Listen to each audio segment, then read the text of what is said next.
Solar സമരം ഒത്തുതീർപ്പിന് വിളിച്ചത് ജോൺ ബ്രിട്ടാസ് തന്നെയെന്ന ആരോപണം ആവർത്തിച്ച് മുതിർന്ന മാധ്യമപ്രവർത്തകൻ ജോൺ മുണ്ടക്കയം. ഉമ്മൻചാണ്ടിയുമായി ബന്ധപ്പെട്ട വാർത്ത നൽകിയതിന് പിന്നാലെയാണ് ബ്രിട്ടാസ് തന്നെ വിളിക്കുന്നത്. രണ്ട് മുന്നണികളും തമ്മിൽ നേരത്തെ ഒത്തുതീർപ്പുണ്ടോ എന്ന് തനിക്കറിയില്ലെന്നും ജോൺ മുണ്ടക്കയത്തിന്റെ വെളിപ്പെടുത്തൽ നടത്തിയത് ജനൻ ടിവിയോട്. CPM-മായി ഉണ്ടാക്കിയ ഒത്തുതീർപ്പിനെ തുടർന്നാണ് സെക്രട്ടേറിയറ്റിന് മുന്നിലെ സോളാർ സമരം പിൻവലിച്ചതെന്ന മുതിർന്ന മാധ്യമ പ്രവർത്തകൻ ജോൺ മുണ്ടക്കയത്തിന്റെ വെളിപ്പെടുത്തൽ വലിയ ചർച്ചകൾക്കാണ് വഴിവെച്ചത്. ജോൺ ബ്രിട്ടാസ് ആണ് ഇതിന് നേതൃത്വം നൽകിയതെന്നും ജോൺ മുണ്ടക്കയം വ്യക്തമാക്കിയിരുന്നു. അതേസമയം താൻ ജോൺ മുണ്ടക്കയവുമായി സംസാരിച്ചിട്ടില്ലെന്നായിരുന്നു ബ്രിട്ടാസിന്റെ വിശദീകരണം. എന്നാൽ ബ്രിട്ടാസ് വിളിച്ചെന്ന മുൻ നിലപാട് ജോൺ മുണ്ടക്കയം ആവർത്തിച്ചു.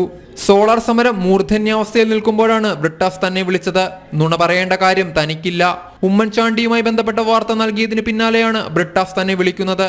സോളാർ സമരം തീർക്കണ്ടേ എന്ന് ചോദിച്ചപ്പോൾ അത്ഭുതപ്പെട്ടു പോയെന്നും അദ്ദേഹം പറഞ്ഞു. രണ്ട് മുന്നണികളും നേരത്തെ ചർച്ച നടത്തിയെന്നാണ് ചെറിയാൻ ഫിലിപ്പ് പറയുന്നത്.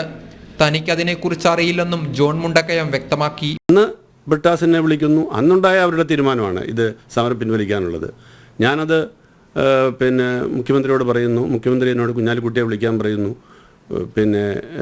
കുഞ്ഞാലിക്കുട്ടിയോട് ഞാൻ സംസാരിക്കുന്നു.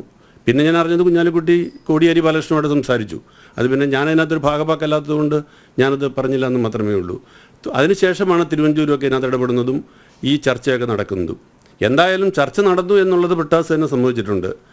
അത് ഒത്തുതീർപ്പായെന്ന് സംബന്ധിച്ചിട്ടുണ്ട്. പിന്നെ ആരാദ്യം വിളിച്ചു എന്നുള്ളതിനെക്കുറിച്ചാണ് തർക്കം ഇവിടെ.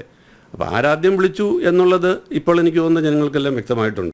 രണ്ട് പാർട്ടികളുടെയും ഔദ്യോഗിക നേതൃത്വം പ്രതികരിക്കാത്തത് വിചിത്രമാണെന്നും ജോൺ മുണ്ടക്കയം പറയുന്നു. അതേസമയം വിവാദം ശക്തമായിട്ടും CPM-ലെയും കോൺഗ്രസിലെയും പ്രമുഖ നേതാക്കൾ മൗനം തുടരുകയാണ്. TP കേസിൽ ഒത്തുതീർപ്പുണ്ടാക്കിയാണ് സമരം പിൻവലിച്ചതെന്ന വിമർശനങ്ങൾക്ക് ഇത് ശക്തി പകരുന്നുണ്ട്. ജനം, തിരുവനന്തപുരം.